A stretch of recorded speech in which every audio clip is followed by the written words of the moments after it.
My son-in-law punched me in the face. My own daughter dragged me out by my hair. All because I said no to giving them $3 million. I sat on the curb, bleeding, shivering, and wondering when my child became someone I no longer recognized. But what they didn't know was that I had already prepared for this moment. And 1 hour later, everything began to fall apart for them. I moved in with my daughter April the week after I turned 71.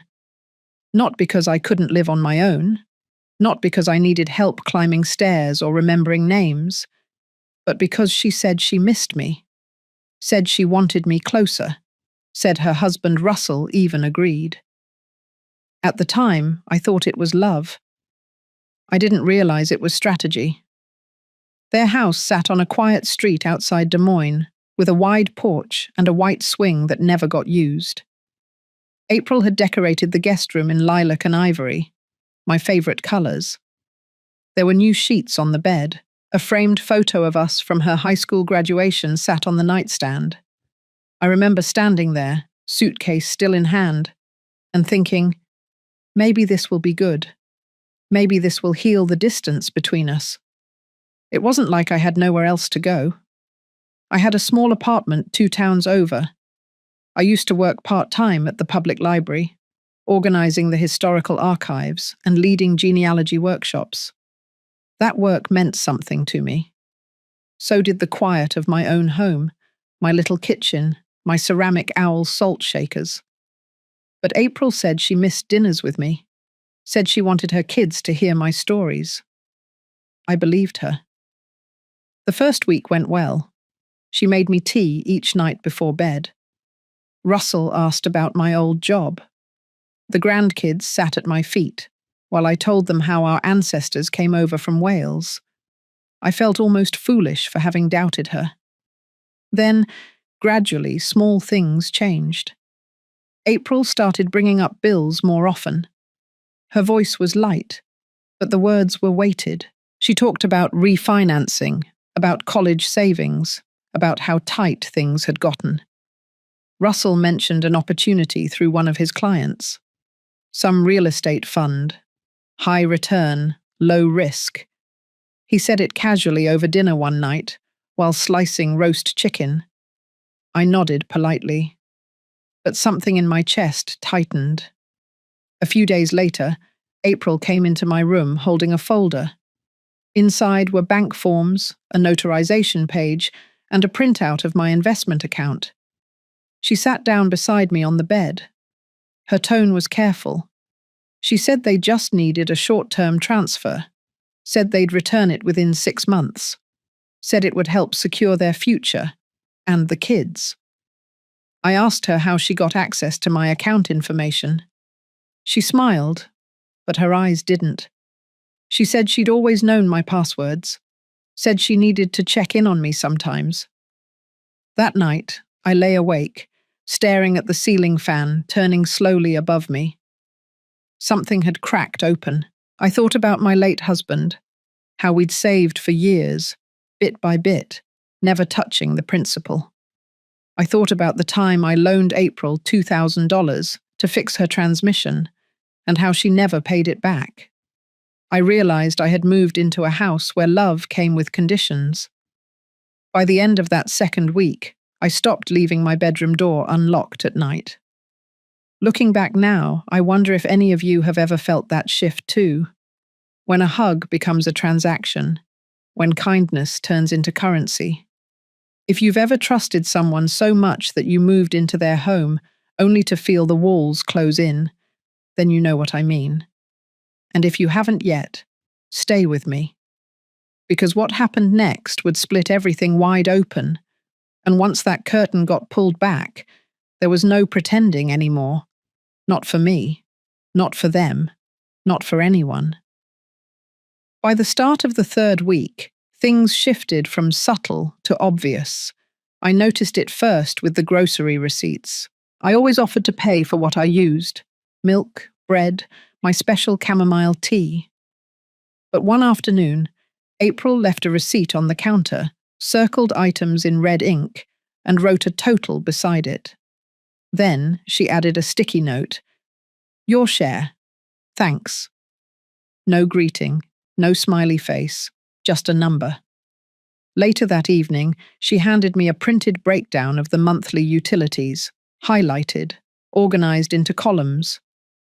She pointed to my name at the bottom and said, with a calm voice, that fairness keeps things clear. That's how families stay strong. Russell didn't speak much that night, but he did nod in agreement while scrolling on his phone. I didn't argue. I walked upstairs with the paper in hand, sat on the edge of my bed, and stared at the math. The total wasn't outrageous, but the message was louder than the number. They didn't want a mother in their home. They wanted a tenant. A few days later, I found Russell in the kitchen flipping through a small black notebook. When I entered, he closed it too fast. He set it on the counter and smiled like nothing happened. Later that night, when they were out, I checked the drawer where I kept my personal folder. It was slightly out of place. The tabs had been shifted. Some of the documents weren't where I last left them. I didn't need proof to know. I had seen enough over the years to trust my instincts. Something was unfolding behind my back. The next morning, over breakfast, April casually brought up estate planning. She asked if I'd ever considered simplifying my accounts. Said she read that joint accounts were easier for emergencies. Then she mentioned her friend's mother, who had put everything in a trust for her kids, so there were no questions later on. I didn't respond. She kept talking. She said it wasn't about money. It was about clarity, about preparing for the future, about peace of mind. Russell added that he could help with paperwork if needed. He'd done it for clients. He had templates. He could make the process smooth. I looked down at my cereal. The milk had gone warm. The spoon felt heavy in my hand. That same afternoon, I called my financial advisor from my car. I didn't want to speak inside the house. I told him to set alerts on all transfers, block any changes, and flag activity from unknown IPs. He asked if everything was okay. I said it was a precaution, just in case. By the end of that week, April handed me a packet of documents. She said she had gone ahead and drafted a sample transfer of authority just to get the ball rolling. Her tone was casual, like she was offering me a cookie recipe. Her eyes, though, stayed fixed on mine a beat too long.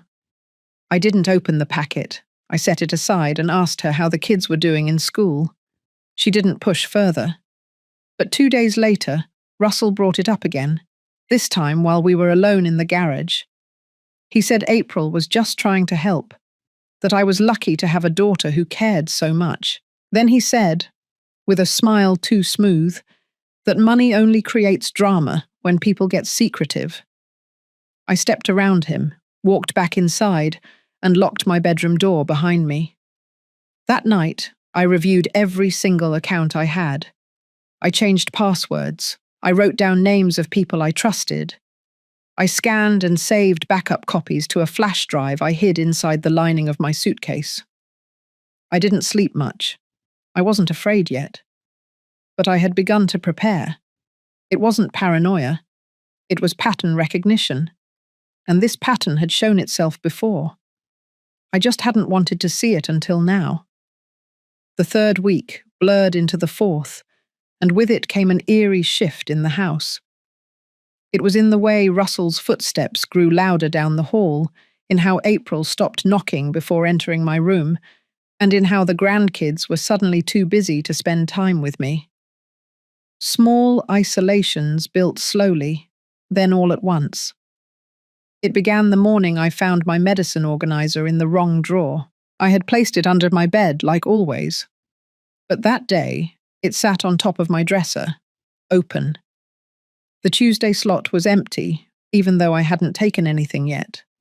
I didn't panic. I didn't accuse. I just tossed the pills and started a new set from my travel stash. I began carrying my essentials in a zipped pouch that never left my side. I stopped leaving my coffee unattended.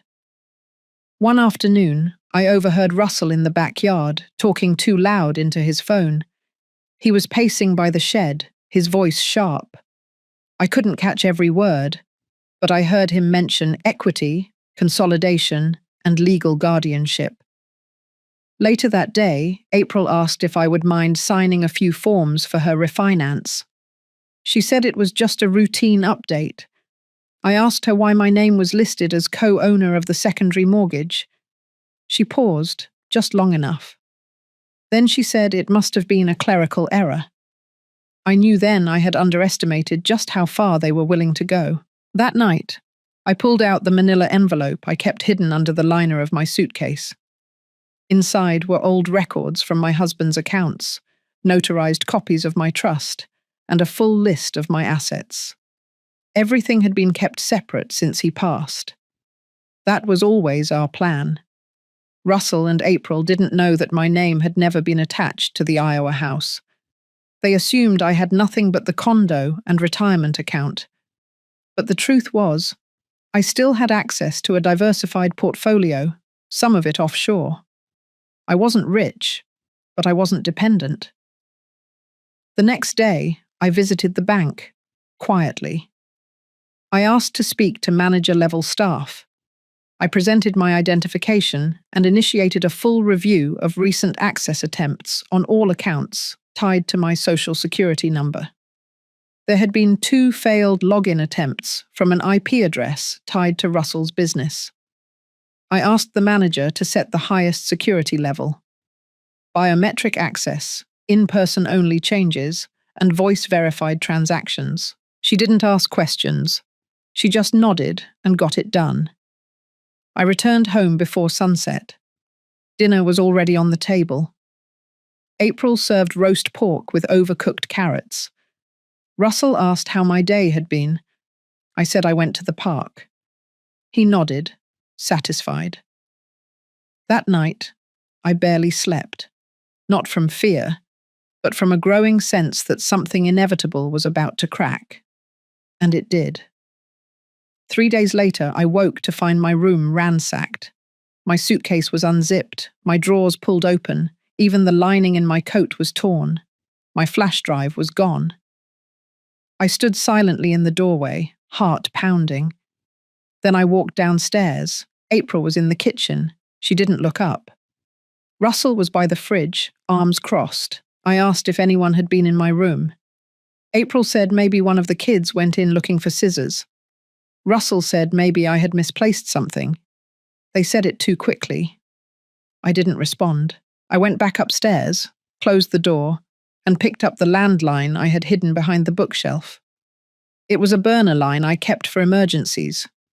Something my husband and I had used years ago when dealing with a real estate scam. I dialed a number I hadn't called in a long time.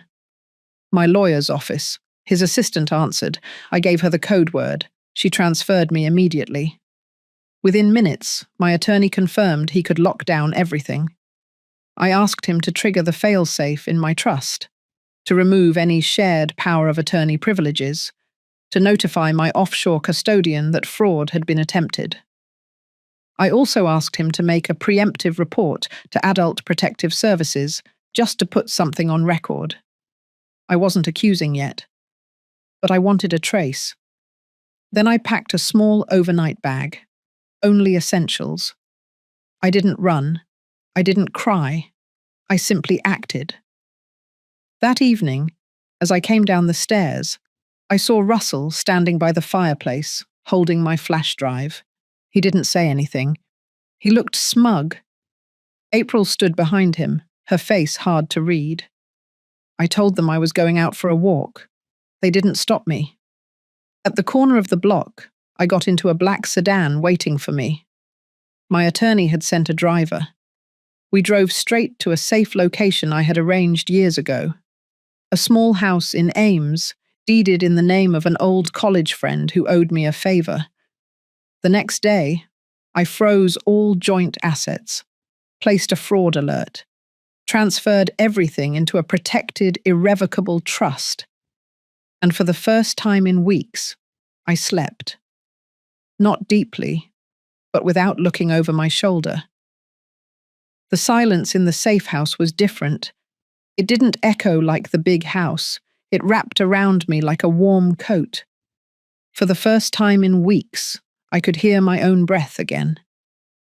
I sat at the kitchen table that evening with a cup of peppermint tea, looking at the stack of documents my lawyer had sent over.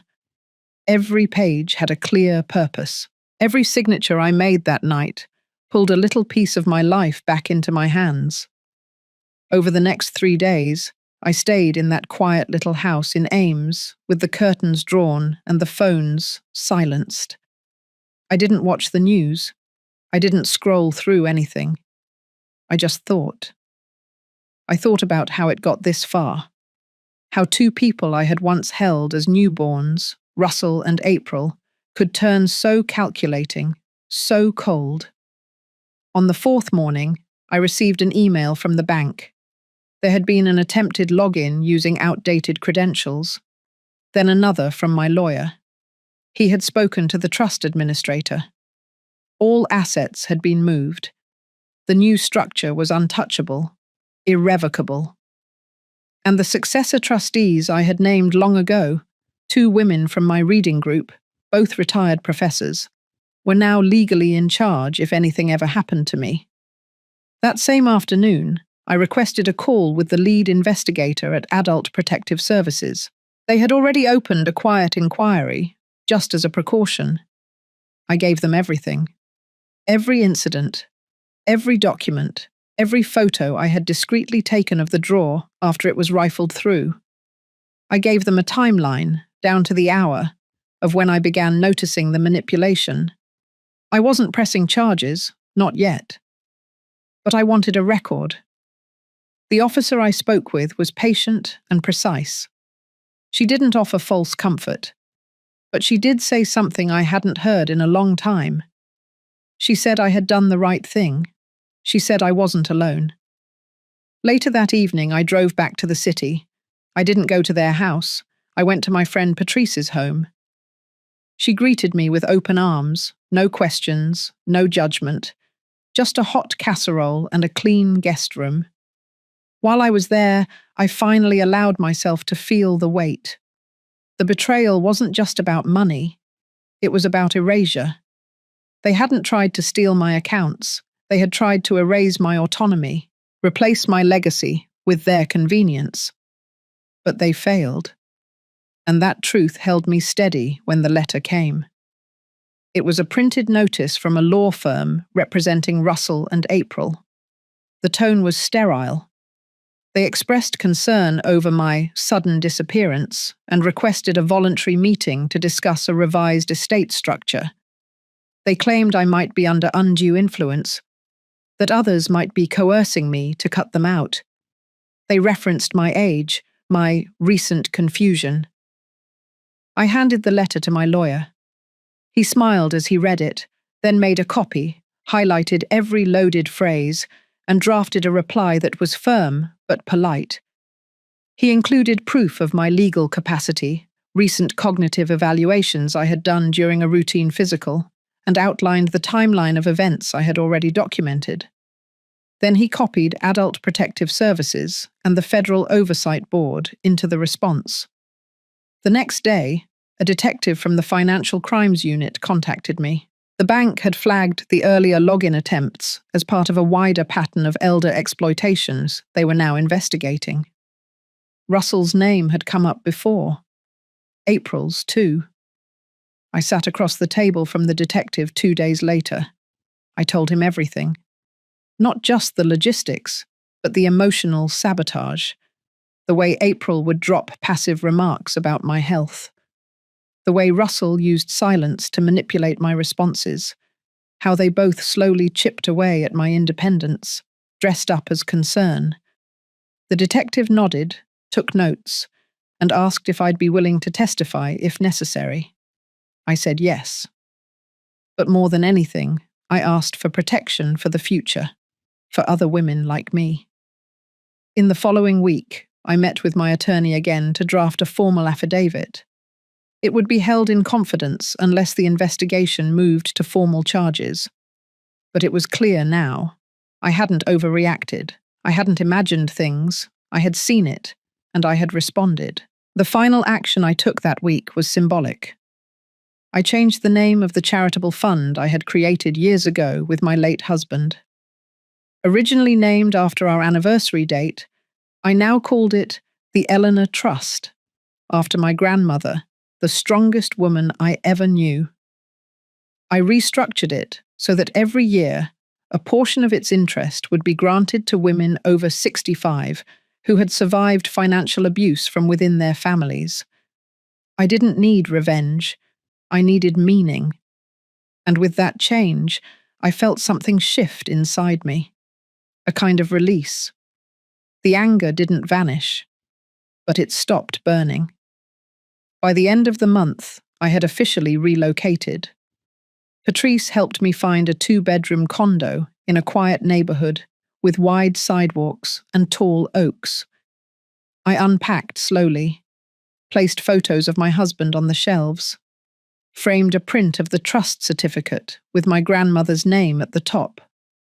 I made tea that evening, stood at the window, and watched the wind move through the trees. I had lost a family, yes, but I had also reclaimed something I didn't know I was missing. Myself. Understood. I will now begin writing Chapter 5 directly into this conversation window, following all of your formatting and stylistic guidelines. The chapter will be approximately 980 words in American English, with a consistent, emotionally resonant narrative tone. Please give me a few moments to write it for you. 2 weeks passed. I kept to myself, living quietly in the condo Patrice helped me find. No social media, no phone calls unless necessary. The days were still and healing. I began walking again each morning, just before sunrise, with no music in my ears. Just the sound of gravel underfoot and the birds waking up. Then came the letter from the probate court. It had been sent to my old address, but redirected by my lawyer. Inside was a petition filed by April and Russell, requesting a formal hearing to declare me unfit to manage my estate. They were invoking the Elder Concern Act, claiming I was mentally compromised and being isolated by outside parties for financial gain. The irony would have been amusing if it weren't so cruel. Attached were signed affidavits from 2 of their friends, people I had met no more than once or twice. They spoke of my confusion, of my supposed forgetfulness, and of an incident at a family barbecue where I allegedly asked the same question 3 times. It was laughable, but it was filed in court, and that meant it was now public record. I met with my attorney again. He didn't flinch. He had expected this. He laid out a plan, clean and calm, just like he always did. We would respond with documentation.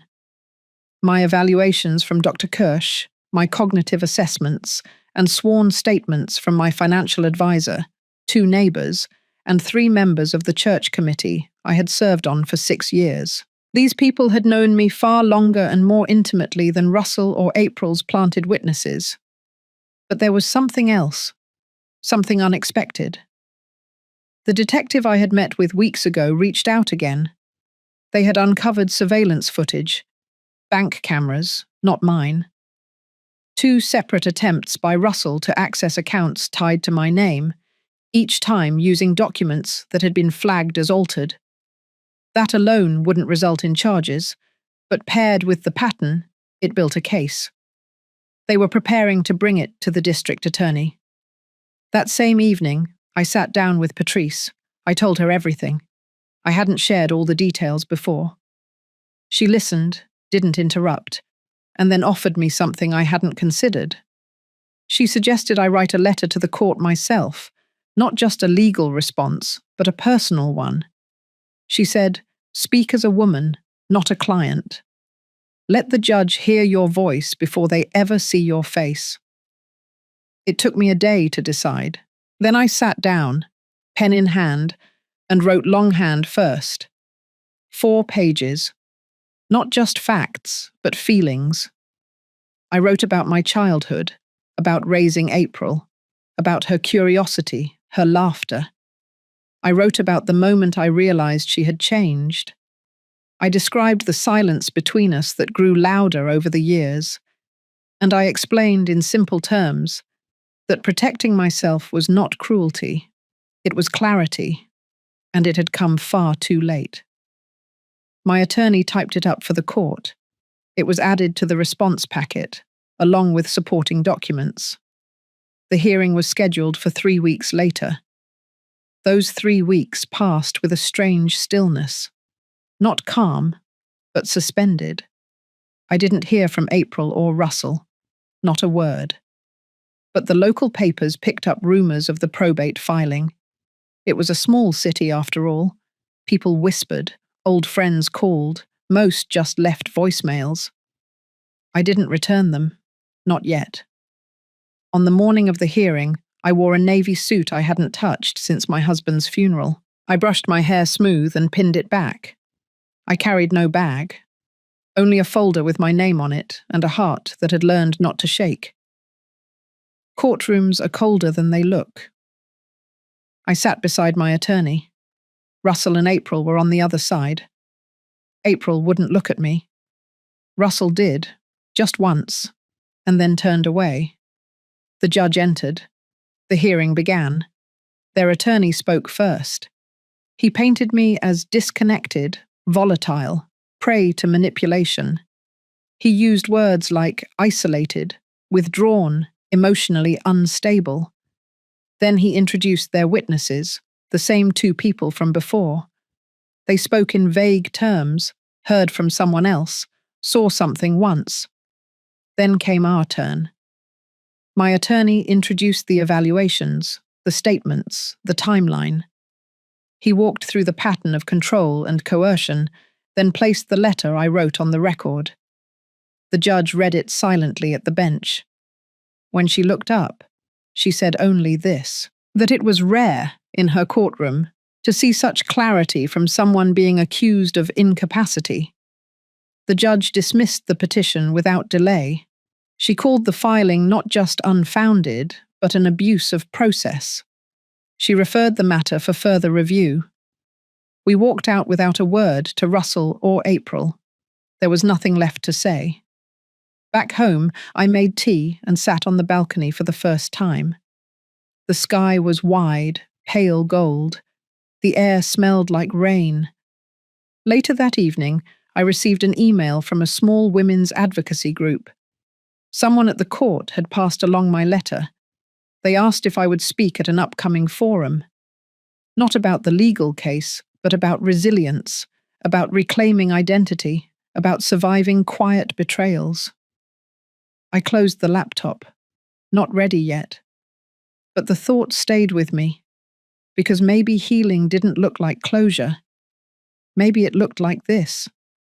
A quiet place, a name restored, and a voice that had finally found its volume again. The week after the hearing, something inside me shifted. It wasn't relief.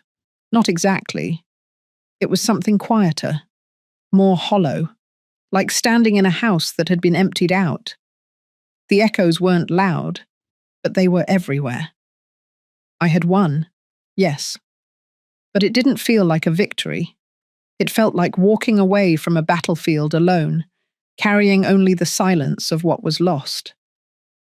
That weekend, I stayed in. Patrice dropped by with groceries and a few tulips. I didn't say much, and she didn't press. She just sat beside me while I watered the plants and cleaned out the kitchen drawers. It was the first time I truly noticed how still my hands had become. No tremble, no tightness, just a slow steadiness, like something was finally settling. That night, I sat at the little table by the window and opened the storage box I had carried with me from the old house. Inside were photos, journals, and the leather folder that held all the old letters Russell had sent me in college, his childish penmanship, his little jokes, the promises he used to make to take care of me when I got old. I stared at one letter for a long time, then quietly set it aside. I pulled out my own journal. Not the one for lists or passwords, but the one with no lines, the one I hadn't written in since the year after my husband passed. I turned to a fresh page and wrote one line. I am still here. I wasn't sure what I meant exactly, but the words felt real, grounded. 3 days later, I met with my lawyer again. Not because I had to, but because I wanted to talk through the next steps, not legal steps, personal ones. He brought up the trust, the Eleanor Fund, and how the first round of grants could be released within 6 months. He mentioned that the applications were already coming in, women of all ages with stories of loss, of survival, of quiet reinvention. Then he looked at me and asked if I wanted to remain anonymous. I thought about that for a long time. I thought about what it meant to be visible, to have your name attached to something that others might one day cling to in their darkest hour, to stand up, not in spite of what happened, but because of it. I told him no. I wanted my name on it. That evening, I took a walk around the neighborhood. I passed a park with benches painted in pale blue and children running in circles. I sat for a moment, letting the late light hit my face, and I thought about April, not with anger, not even disappointment, just stillness. She had made her choice, Russell too, and now I had made mine. But this time, it wasn't reactive.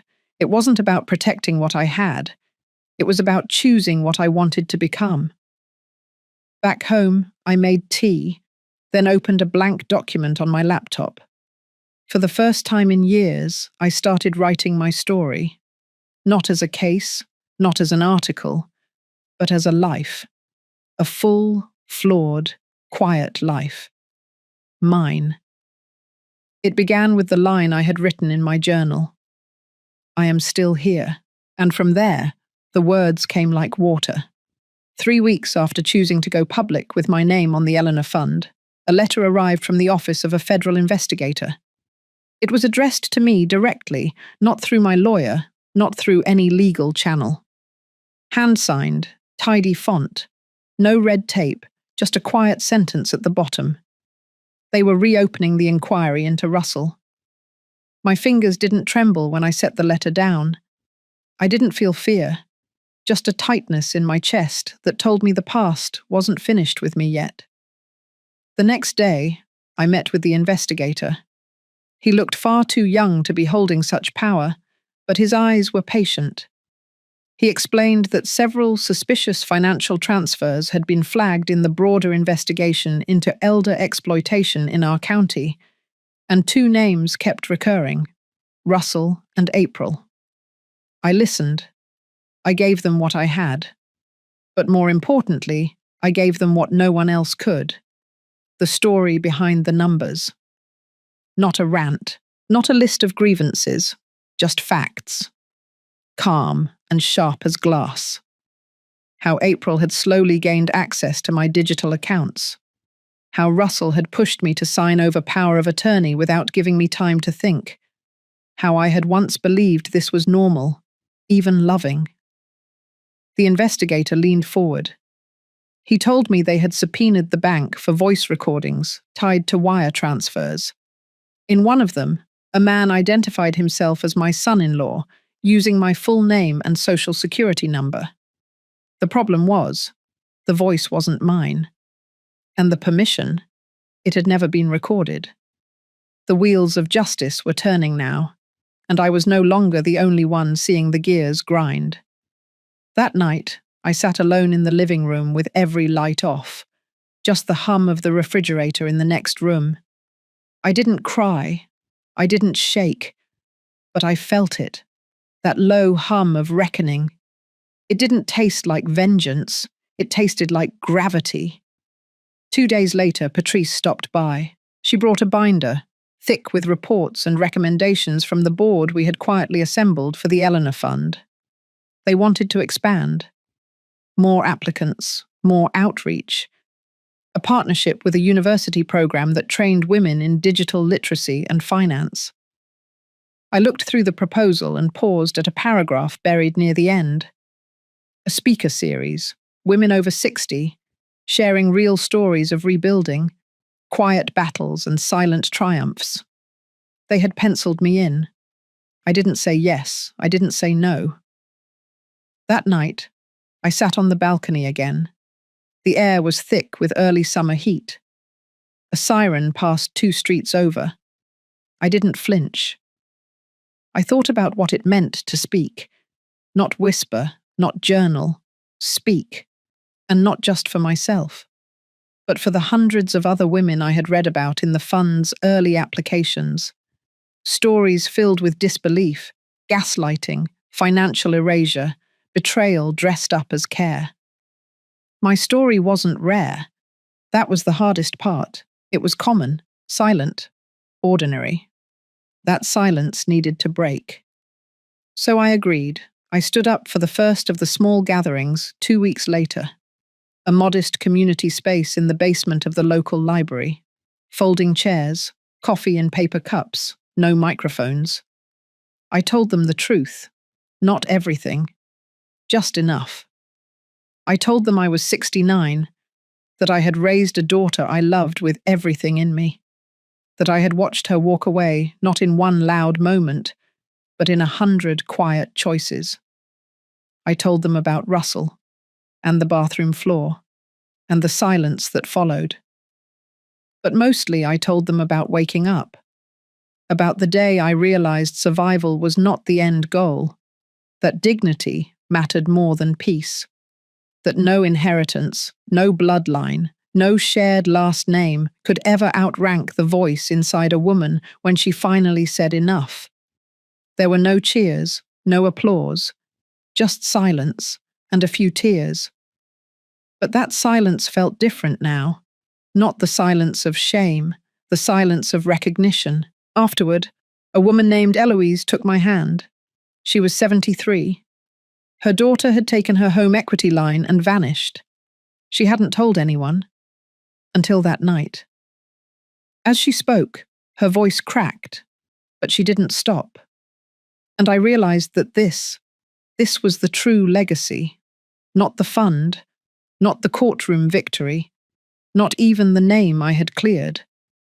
It was the simple fact that somewhere in that room, a woman had breathed a little easier because I had spoken first. By late summer, the name Eleanor Fund had started to circle quietly through non-profit spaces and retirement communities. Nothing flashy, just quiet momentum. I never intended it to become big, but sometimes, when you plant something honest, it grows. I had agreed to speak again, this time at a women's centre in Greenville, about 40 minutes from my place. They had printed little flyers, just my name, a time, and a title I hadn't chosen, Speaking Through Silence. The title sat heavy in my chest the whole drive there. The room was warm when I arrived. Fluorescent lights, coffee already brewing. I sat in the back while the organisers checked the seating. I didn't wear anything special, just a blue knit top, cotton slacks, and the silver watch Russell had given me in 1984. Funny how I still wore it. Not for the sentiment, just because it told time well. When it was time to speak, I didn't rehearse. I simply stepped forward and told the truth again. A different shade of it. This time, I spoke more about what came after. About what it felt like to sit in your own home again without waiting for footsteps to come up behind you. About learning how to cook for one and not feel pitied. About paying your own bills and feeling grateful for the quiet click of confirmation. I saw a few women nod. One reached for her purse to dab her eyes. Afterward, a woman with salt and pepper hair asked if she could walk me to my car. Her name was Judy. 71. Her story unfolded slowly, but I recognized the rhythm. A daughter who took over her finances. A son-in-law who handled the paperwork. And suddenly she couldn't access her own checking account. She whispered that she had no one else to tell. So I gave her the number, not mine, the centre's, and told her to call in the morning. They had volunteers trained for exactly this. She held the paper like it was a lifeline. That night, I couldn't sleep. Not from nerves, from something else. It was the weight of it all. The stories piling up like fallen leaves, each one rustling with the same ache. There was no end to them. And for the first time, I wondered if I was strong enough to keep holding space for them. The next morning, I made oatmeal and stared out the kitchen window. The air was still, too still. I could feel something shifting again, but I couldn't name it. 2 days later, my lawyer called. The federal investigation had moved forward. Charges were being finalized. There were multiple counts: identity theft, elder abuse, financial coercion. Russell's name was listed. So was April's. The news didn't shock me, but it still stung. The part that caught me off guard was the press request. A journalist from a respected outlet had been following the fund's development. They wanted to feature the Eleanor Fund in a national story about financial abuse against seniors. They asked if I would go on record. Fully. I said I needed a day. I walked, for hours, through streets I hadn't seen in years, past the post office, the old community theatre, a bakery that now sold vegan muffins and lavender tea. The world had changed so much, and I had spent years just trying to survive inside of it. But now, I was standing in it, and maybe it was time to stop hiding. So I agreed. The article came out a week later. My name. My face. A photo of me standing in front of the library after one of the talks, sunlight catching the edge of my hair. The headline was simple. She spoke up. There were no angry calls from April, no letters from Russell, just silence. But not the kind that haunted. This silence felt earned. The following week, something unexpected happened. A young woman from a local university reached out. She was studying non-profit leadership and wanted to intern with the Eleanor Fund. She said her grandmother had been one of the first women to apply and had cried reading the acceptance letter. She said she wanted to help other women feel that seen. I told her yes. Not just because we needed help, but because I saw something in her. A continuity. Proof that what we were building wasn't about me. It was bigger. That afternoon, as I filed grant paperwork and updated budgets, I realized something. I hadn't thought about Russell or April in hours. Not from fear, not from pain, just hadn't thought of them. They had finally stopped living in my head, and that, more than any court decision or headline, felt like the real beginning. The day the letter arrived, I had just come back from the hardware store with a new light bulb and a bottle of vinegar. I saw the envelope sitting on the porch table, out of place, cream-coloured and thick. No return address, just my name, written in sharp, deliberate handwriting. I knew that script. It was April's. My fingers didn't tremble. I just opened it. Inside was a single page. It wasn't long, a few sentences at most. She said she'd heard about the Eleanor Fund, that she'd seen my picture on the article, and that Russell had told her they had made mistakes. That now he wanted to make peace, that they would like to meet for dinner. Just a quiet evening. Just to talk. She had included a location, a restaurant in a part of town I hadn't been to in years, not far from the courthouse, actually. The timing was casual. Friday. 7. I placed the letter down and went to boil water. I didn't need time to decide. I wasn't going. But I didn't tear it up either. I let it sit for 2 full days, untouched, next to the kitchen clock. I suppose I wanted to understand why I wasn't angry anymore, why the invitation didn't sting, why the silence inside me felt so firm. By Friday afternoon, I had forgotten the letter completely. It wasn't until the sun began to fall, and I saw the light outside shift to that strange gold hue, that I remembered. 7 o'clock. And then, at 7:30, my phone rang. Unknown number. I let it go to voicemail. Then it rang again and again. Finally, I picked up. It was a nurse from the emergency room. April had been admitted with chest pains, mild but enough to trigger a workup. They had found her number listed as next of kin. She had written my name. I sat on the edge of the bed, phone pressed to my ear. I could hear voices in the background, machines beeping. And for a moment, the air around me seemed to shrink. I asked the nurse if she was stable. She said yes. Then paused. Said April had asked for me. Said she was alone. I didn't answer right away. I looked down at my hands, at the veins, the skin, the marks of time that never used to be there. I thought of the woman who had dragged me by the hair, who had slammed the front door in my face, who had made me feel invisible in my own home. And then I thought of the little girl who once fell asleep on my chest every Sunday afternoon after church, who cried when she lost her stuffed elephant, who used to braid my hair with her tiny fingers and whisper that I smelled like lavender and paper. So I went. Not because I forgave her, but because something in me needed to see her as she was now. The room was quiet when I entered. She looked smaller than I remembered, her hair tied back loosely, an IV dripping slowly beside her. She opened her eyes and blinked. For a moment, I saw no recognition, and then her mouth moved. She said my name. I didn't speak. I just pulled the chair closer and sat down. The nurse nodded and closed the door behind me. We sat in silence for a while.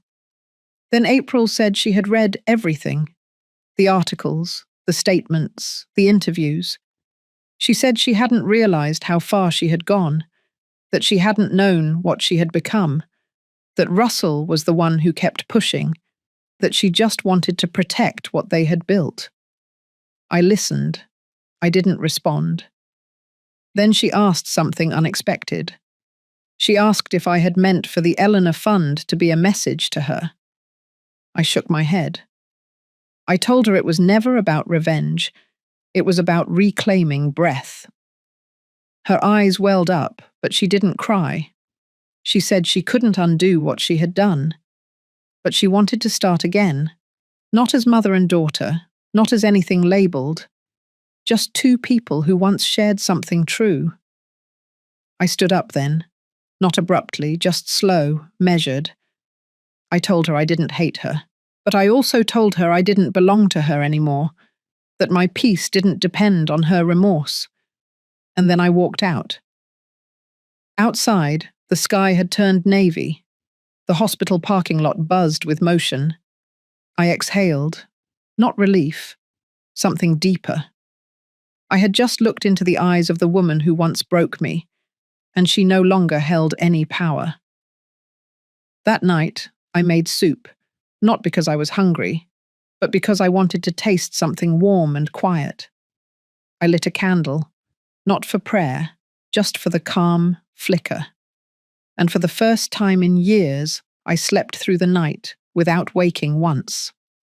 The morning after my visit to the hospital, I brewed a stronger cup of coffee than usual, the kind that clings to your throat a little longer. I stood by the window, watching the postman pass by like clockwork, his bag swinging with familiar rhythm. But that day, he didn't stop at my mailbox. He crossed the lawn, handed me an envelope directly. It was from the office of the United States Attorney. I closed the door and sat down before opening it. My fingers moved with steady purpose, but inside my heart was bracing, not with fear, with readiness. The letter confirmed what I had quietly hoped for. Federal charges were being brought against Russell. Fraud, coercion, financial abuse of an elder. It listed dates, filings, testimonies. And my name appeared more than once, not as a victim, but as a key witness. There had been an anonymous tip submitted to the IRS 3 months earlier. The audit had revealed enough to initiate a broader investigation. Apparently, I was not the only one Russell had tried to manipulate. The truth was unraveling.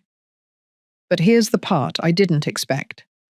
The anonymous tip had come from April, the same woman who had looked at me with hollow eyes just days earlier, the same woman who had dragged me out by my hair. I read the page again, slowly. The truth sank in with the weight of wet wool. She had turned him in, quietly. Before the dinner invitation, before the hospital visit. She had done it alone. I didn't know if it was guilt or fear or something else entirely. Maybe it didn't matter. What mattered was that she had cracked open the very house she had helped build. I placed the letter down and looked at the stack of seed catalogues by the window. Spring was near. The soil was thawing. I thought of the tomatoes I might try again this year.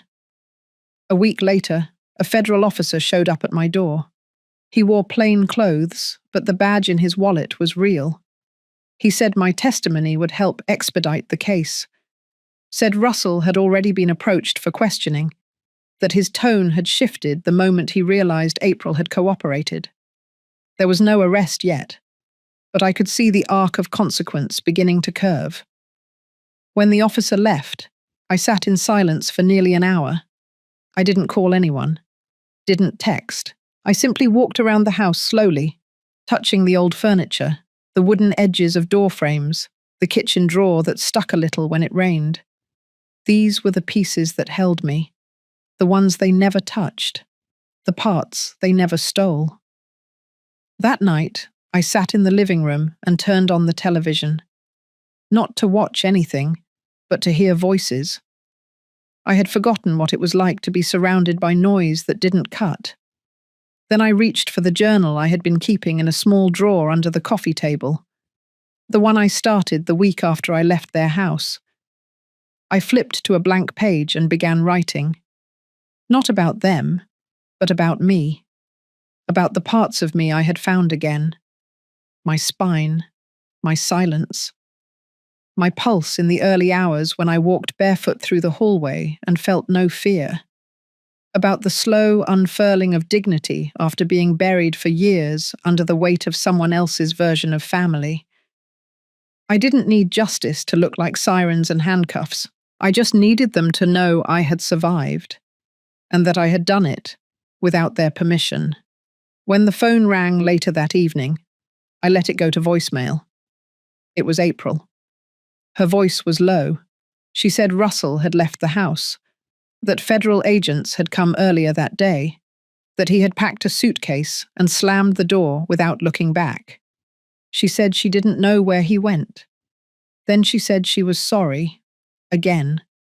But it didn't sound like an apology this time. It sounded like release. I didn't return the call. Instead, I stood up, walked outside and breathed in the air. Cold, but clean. I wrapped my shawl tighter and listened to the leaves whisper. No one screamed, no one banged doors, no one stood behind me. For the first time in a long while, I was exactly where I wanted to be. And in the quiet hum of a world still turning, I smiled, not from triumph, but from peace earned. 3 days after I let April's call go to voicemail, a letter arrived from my attorney. I almost didn't open it right away. My mornings had become sacred again. I took my coffee slower, let the sun roll across the wooden floors without rushing it. But something about the envelope tugged at me. It was thick. I opened it with careful fingers. Inside was a copy of a legal document that made me sit down. Apparently, months ago, before the confrontation, before the dinner, before the bruises, I had signed a document I didn't remember.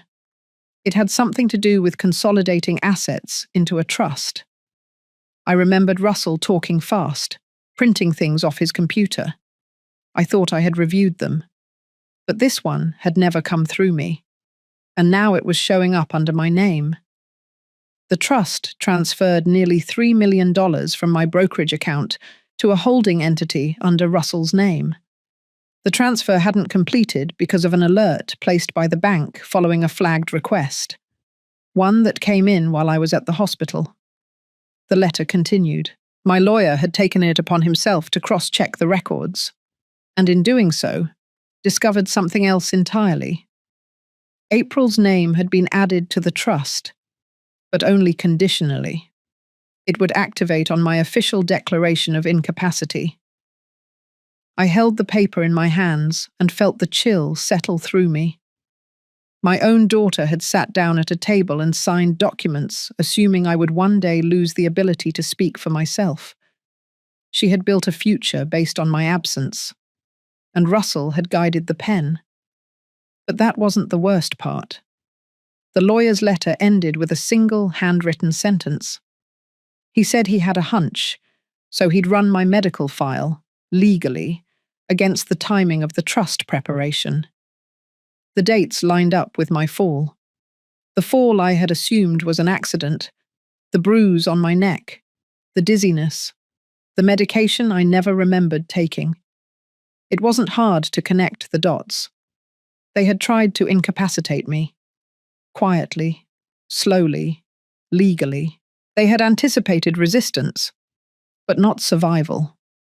And now, that entire paper trail sat in a manila folder in the attorney's office, under lock and key, with a time-stamped log that made it legally impossible to argue ignorance. I walked outside after reading the letter. The wind was sharper than usual. I didn't mind. I needed it. I needed something real to press against my skin. I sat on the back steps and pulled the sleeves of my sweater down over my hands. I thought about all the meals I had cooked in that kitchen for April when she was young. I thought about the quiet years after her father died. How we had survived with just enough. How I had gone back to work at the local college's admissions office just to keep things moving. She never knew what I gave up. That was the point. She was never supposed to. But now, the woman she had become had not only turned her back on me, she had waited for me to disappear.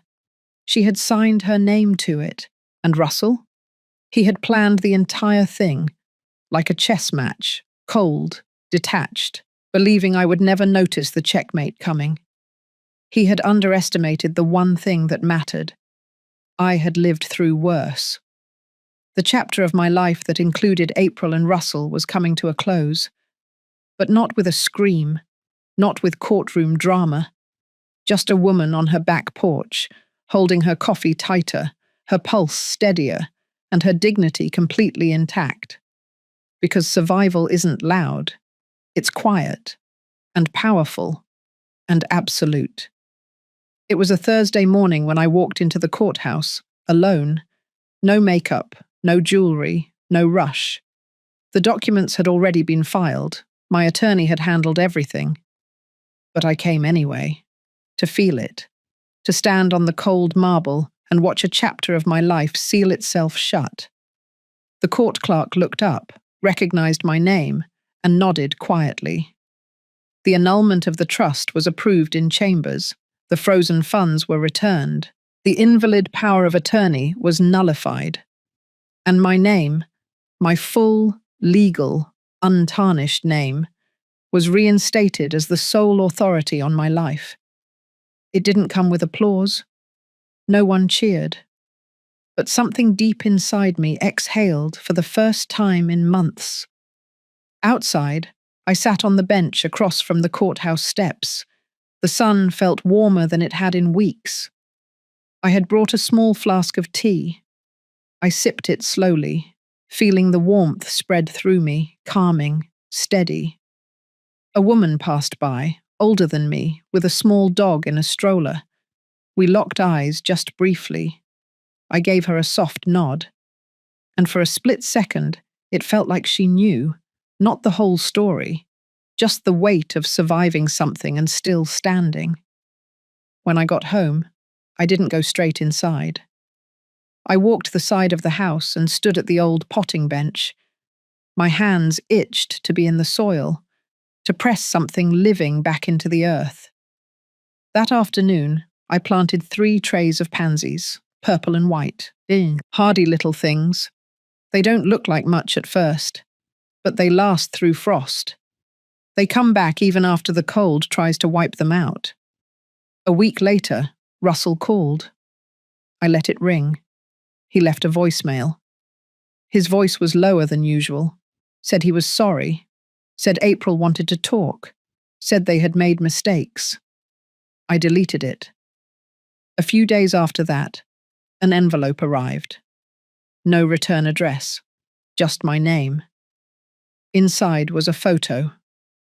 April, younger, holding her daughter, smiling. The edges were worn. I held it for a moment. I didn't cry, but I didn't throw it away either.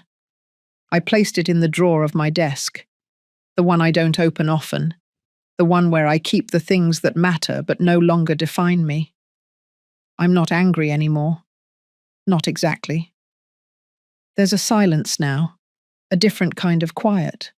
Not absence, more like clarity, like a room that has finally been cleaned of echoes that no longer belong.